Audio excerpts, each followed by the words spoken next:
Hello, dear students and viewers. Welcome back to my online English class in YouTube and Learn English channel. I hope you all are well by the grace of Almighty. I'm Milan Mondal here in this channel to facilitate your English language learning and academic English learning. As usual, I'm here with another important uh, lesson for the students of ACC level, and I'm going to read a story. Uh, Actually, this is not a story; it's a film, but the short story of the film has been given in this lesson, that is Unit 7, Lesson 4, in your first paper textbook, and we are going to read that story. Okay. And if you go to the lesson, you'll find that the name of the story is My Brother, the Traffic Policeman. And it's actually a film, and a short story from that film has been given to you as a passage. So let's go to enjoy the story. But before going to the text, I request you to bring your text or take your text out and open the page where the lesson 4 is, so that you can read the passage with me. And please take your pen and paper beside you so that you can write down the meaning of the new words or phrases. So, dear students, let's go to your textbook. So here we are with your textbook. We are going to now the table of contents, where we'll see that the lesson 4 is the last lesson of this unit 7, and we actually were reading something related to traffic. That is, we are gaining some ideas about traffic education, and I have already made 3 video classes on the first 3 lessons, and this is the last lesson and last video class of this unit 7, that is the actually the passage reading video class. I haven't taken any class on question answer or anything else. I have just reading the passages before hand, and afterward I will make video classes on different types of questions like MCQ or open-ended questions or flowchart or summary writing, etc., etc. I will also make video class with clues or without clues for reference. Anything, whatever is necessary for you, I will discuss in my video classes. If you are with me and being the source of encouragement to make video classes, please, dear students, I hope you are with me and enjoying my video classes, and I'm getting encouraged day by day for your participation or your watching the video classes. So, okay, dear students, let's go to page number 1393, page number 93 of this textbook, where we will find the lesson. Okay, so here we are at page 93, and this is lesson 4, and the passage is actually from Philippos Flactor's film. The title of the film is My Brother, the Traffic Policeman. You know, My Brother, the Traffic Policeman is the name of a film, and the filmmaker was Philippos Flactus. And a short story has been created from this film and has been put as a passage to read.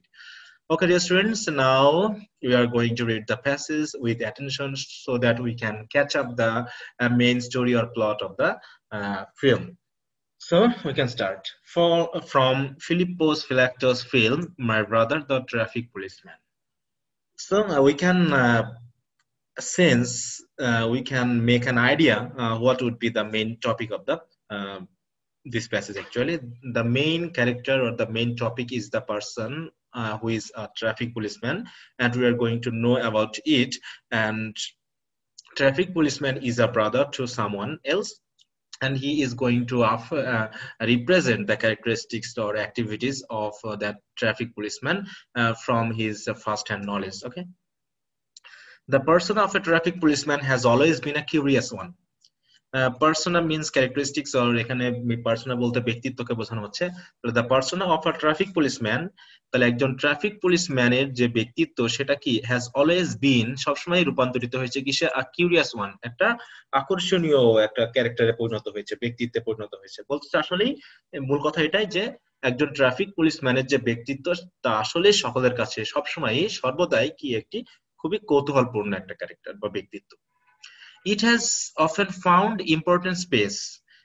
এই যে traffic policeman বলে যে ব্যক্তিত্ব, এই ব্যক্তিত্ব সবসময় প্রায়ই কি পেয়েছে, স্থান পেয়েছে, গুরুত্বপূর্ণ স্থান পেয়েছে, and close treatment এবং খুবই ঘনিষ্ঠ বা খুবই গভীর একটা যে আলোচনা, সে আলোচনার বিষয় হিসেবে পরিণত হয়েছে কিসে?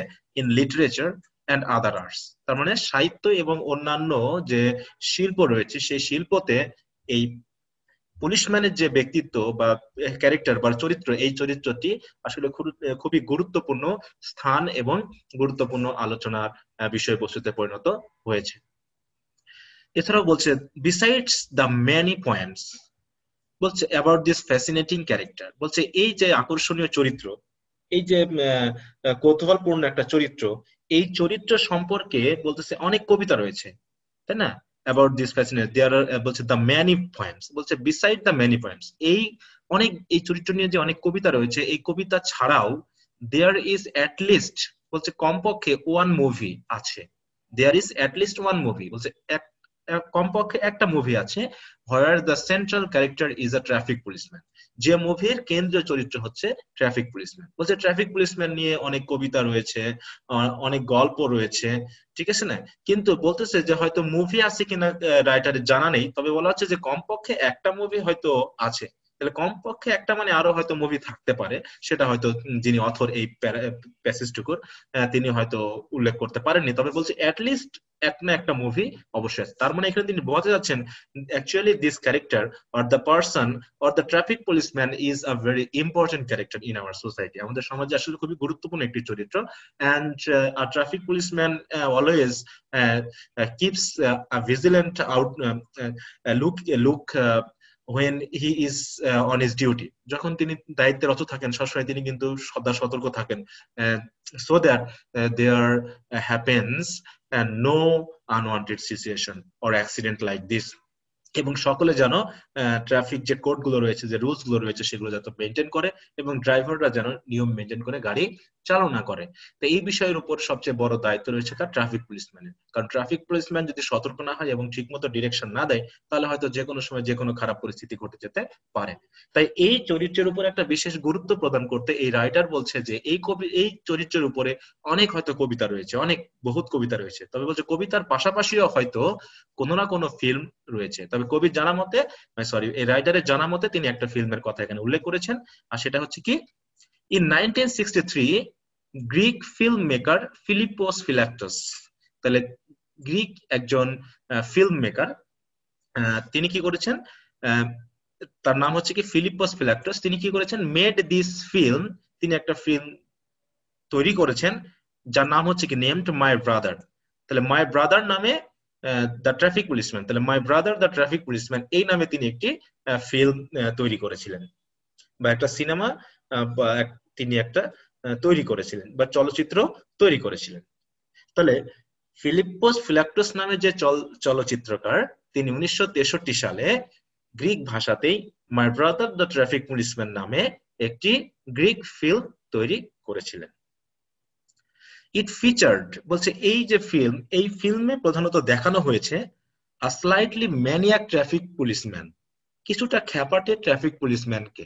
একটা ট্রাফিক পুলিশম্যান রয়েছে, তিনি কিছুটা খ্যাপাটে, খ্যাপাটে মানে এখানে পাগল বোঝানো হচ্ছে না, আসলে তিনি তার ডিউটি সম্পর্কে খুবই একনিষ্ঠ, তো এই জন্য তিনি কাউকে ছাড় দেন না, এই জন্য তাকে খ্যাপাটে বলা হচ্ছে। তাহলে ম্যানিয়াক মানে খ্যাপাটে বা হচ্ছে উন্মাদ টাইপের, এই কথা বলা হচ্ছে। তাহলে স্লাইটলি কিছুটা উন্মাদ একটি ট্রাফিক পুলিশম্যানের কথা বলা হয়েছে, যে ট্রাফিক পুলিশম্যানের নাম হচ্ছে কি অ্যান্টনিস পিক্টোচোলোস। তাহলে অ্যান্টনিস পিক্টোচোলোস নামে একজন পুলিশম্যানকে নিয়ে আসলে এই সিনেমাটি, এবং বলা হচ্ছে who is utterly devoted to service and duty, যে পুলিশম্যান আসলে তার সেবা এবং কর্তব্যে খুবই একনিষ্ঠ, পুরোপুরি একনিষ্ঠ, অ্যান্ড অ্যাপ্লাইজ এবং প্রয়োগ করে থাকেন দ্য ট্রাফিক কোড, মানে ট্রাফিকের যে নিয়ম কানুন গুলো, উইথ আনইয়েল্ডিং সিভিয়ারিটি, মানে অদম্য কঠোরতা দিয়ে। আনইয়েল্ডিং মানে হচ্ছে অদম্য, যাকে সহজে দমানো যায় না, সিভিয়ারিটি মানে তীব্রতা বা কঠোরতা। তাহলে ব্যাপক কঠোরতা দিয়ে তিনি ট্রাফিক কোডগুলোকে অ্যাপ্লাই বা প্রয়োগ করার চেষ্টা করেন, because he is utterly devoted to service and duty, কারণ তিনি তার সেবা এবং কর্তব্যে পুরোপুরি একনিষ্ঠ। আর এই একনিষ্ঠ একটি স্লাইটলি ম্যানিয়াক ট্রাফিক পুলিশম্যানকে নিয়ে এই ফিল্মটি বা এই ফিল্মে দেখানো হয়েছে।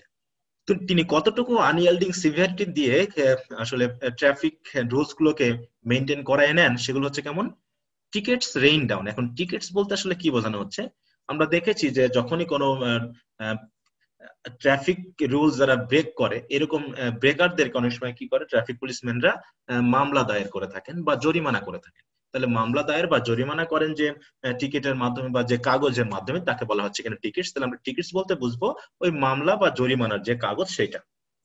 তাহলে এই যে মামলা জারির যে টিকিট বা মামলা করার জরিমানা করার যে টিকিট, সেটা কেমন হবে?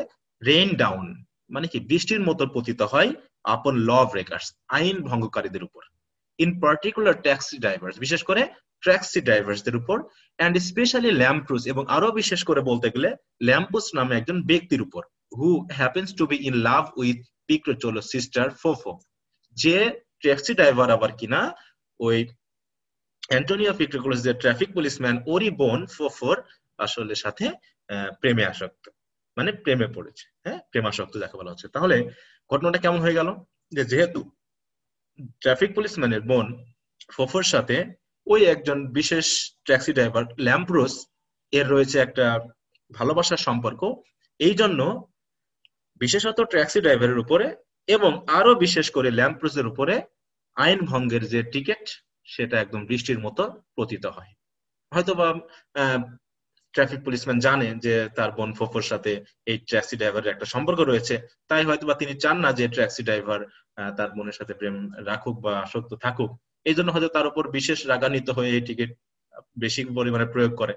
অথবা এটা নাও হতে পারে, অথবা তিনি তার কাজের প্রতি আসলে খুবই ডেভোটেড বা সিভিয়ার, তাই না, তার কাজের প্রতি তিনি খুবই তীব্রভাবে একনিষ্ঠ। এই কথা বলতে চেয়েছেন তার এই ঘটনা দিয়ে, যে কেন মামলা জারির টিকিট এই ল ব্রেকার্সদের উপরে এত পরিমাণে পড়ে। আবার এদিকে বলা হচ্ছে ইন হিজ টার্ন, আবার তার দিক থেকে ভাবতে গেলে, তার দিকে কথা আবার ভাবতে গেলে বলা হচ্ছে কি, the traffic policeman is in love with a businessman daughter. আবার ট্রাফিক পুলিশম্যান নিজেই একজন বিজনেসম্যানের মেয়ের প্রেমে পড়েছে, যে মেয়ের নাম হচ্ছে কিকি। আর যে সেই মেয়েটা কি, who is afraid to reveal her feelings to her father, যে মেয়েটা কিনা আবার তার এই যে ভালোবাসার অনুভূতি তার বাবার কাছে প্রকাশ করতে ভীত আর কি, ভয় পায়, অতএব সে বলতে পারছে না। তাহলে কি দাঁড়ালো? এখানে বেশ একটা জটিল একটা সম্পর্কের মধ্য দিয়ে যাচ্ছে। তাহলে প্রথমত ধরবো আমরা ট্রাফিক পুলিশম্যানের বোনের সাথে রয়েছে একজন ট্যাক্সি ড্রাইভারের ভালোবাসা, আর সে কারণেই ট্যাক্সি ড্রাইভারের উপরে ব্যাপক হারে আইন ভঙ্গের জন্য মামলা জারি করে থাকে এই ট্রাফিক পুলিশম্যান। আবার এই ট্রাফিক পুলিশম্যান নিজেই is in love with a businessman daughter, তাই না, একজন ব্যবসায়ীর মেয়ের প্রেমে পড়েছে, যে মেয়ে কিনা আবার তার যে ভালোবাসার অনুভূতি সেটা আবার তার বাবার কাছে প্রকাশ করতে ভয় পায়। এই যে বিভিন্ন কারণে there is a complex relationship between the persons concerned here, বা এখানে আমি যে মেনশন হেয়ার, এখানে যে মেনশন করা হয়েছে সেই পার্সন গুলোর মধ্যে কি একটা জটিল একটা কমপ্লেক্স একটা সম্পর্ক কিন্তু জড়িয়ে গেছে। এছাড়া বলা হচ্ছে besides Antonis has given lots of traffic tickets, ওই যে মামলার যেটা ট্রাফিক কোড ভাঙার কারণে, নিয়ম ভাঙার কারণে যে জরিমানার বা মামলার যে টিকিট, তা ব্যাপক পরিমাণে দিয়েছে কাকে? টু আ বাস, একটা বাসের উপর, belonging to her father's company. ওই যে কিকি নামক যে মেয়েটাকে সে ভালোবাসে, সেই তার বাবার আবার যে বাস কোম্পানি রয়েছে সেই কোম্পানির সাথে সম্পর্কিত বা সেই কোম্পানিরই একটি বাসের উপর ব্যাপক পরিমাণে আইন ভঙ্গের টিকিট কিন্তু আবার অ্যান্টনিস দিয়েছে। এই বিভিন্ন কারণে কি হচ্ছে, ফর অল দিস রিজনস, এই বিভিন্ন কারণে the road to marriage for both couples, অতএব এই যেখানে দুটা কাপল হচ্ছে ট্যাক্সি ড্রাইভার এবং ফোফো, পুলিশম্যান এবং কিকি, এই যে দুই জোড়া যে কাপল রয়েছে, এই কাপলের বিয়ের যে পথ, যে রাস্তা, তাই না, বিয়ে হওয়ার যে মানে পরিণতির যে ব্যাপার, সেটা হচ্ছে কি is long and strewn with obstacles আর কি। তাহলে তাহলে এই পথটা হচ্ছে কি অনেক দীর্ঘ এবং বিভিন্ন সমস্যায় জর্জরিত। স্ট্রিয়নিত মানে কি জর্জরিত, তাহলে আমরা এখানে বুঝি অবস্টাকল মানে সমস্যা বা বাধা, তাহলে বিভিন্ন বাধা দ্বারা জর্জরিত তাদের এই সম্পর্কের বা বিয়ের ব্যাপারটা, যে আসলে এই যে লাভ মেকিং যে দুটা কাপল রয়েছে, এদের সম্পর্কটা বিয়েতে রূপান্তরিত হবে কিনা বা পরিণত হবে কিনা, সেই পথটা আসলে খুবই দীর্ঘ এবং বিভিন্ন সমস্যায় জর্জরিত। বলছে but the outcome is a happy one for everyone involve, কিন্তু সিনেমার শেষ দিকে দেখা যাচ্ছে যে তাদের যে ভালোবাসা সেই পরিণতটা ছিল আসলে খুবই সুখের, কারণ পরবর্তীতে আস্তে আস্তে হয়তো তাদের যে সম্পর্কগুলো আস্তে আস্তে ঠিক হয়ে যায় এবং একসময় এই দুই কাপলের কি হয়ে যায়, বিয়ে হয়ে যায়। অতএব the cinema or the film ended with a happy ending. Okay, তাহলে একটা সুখের একটা মানে পরিণতি দিয়ে কিন্তু সিনেমাটি শেষ হয়। তাহলে এই হচ্ছে ডিয়ার স্টুডেন্টস ছোট্ট একটি স্টোরিটা এখানে একটি ফিল্ম থেকে নেওয়া, কিন্তু ফিল্মটা হয়তো পুরোপুরি বর্ণনা করা হয়নি, but main focus has been given on the traffic policeman named Antonis Pictogolus, and there is some complex relationships, but with the passage of time the relationship became smooth, and the film ended with a happy incident. Okay, একটা সুখের ঘটনা দিয়ে কিন্তু শেষ হয়, and the two couples were married at last. শেষ পর্যন্ত কিন্তু ওদের দুই যে কাপল রয়েছে, দুই জোড়া রয়েছে, দুই জোড়ার কিন্তু বিয়ের মাধ্যমে কিন্তু ফিল্মটি শেষ হয়। তো ডিয়ার স্টুডেন্টস, আশা করি তোমরা প্যাসেজটি বুঝেছো। এখানে যেমন পার্সোনা নামে fascinating, then maniac, unyielding, severity, there are so many new words which are very important and which we need in our practical life to use. এগুলো আমাদের বাস্তবিক জীবনে কিন্তু ব্যবহার করার জন্য কাজে লাগতে পারে। So dear students, remember the words and also the stories, so that if there is any questions from these passage, you can answer them easily. So good students, no more today, but I think you will enjoy the video class to the last, and you are with me throughout this whole class. So no more today, but before finishing the class, I have a request to you that if you think that this video class is important and necessary for you, please like and share it with your friends. And if you are new to this channel of Learning English, please subscribe and press the bell button so that you can get instant notification whenever I upload any new video classes on English language and literature. And if you want to stay with me and to have a good contact with me, please like and follow the Facebook pages I have created, and also you can be a member of the Facebook group in the same name, that is You Too Can Learn English, and stay with me and get new and interesting video classes which will help you to learn English easily. So good dear students, thanks for being with me till the end, and best of luck. Stay at home, stay safe, and I will meet you again in the next class. Till then, peace be upon all of you. Bye.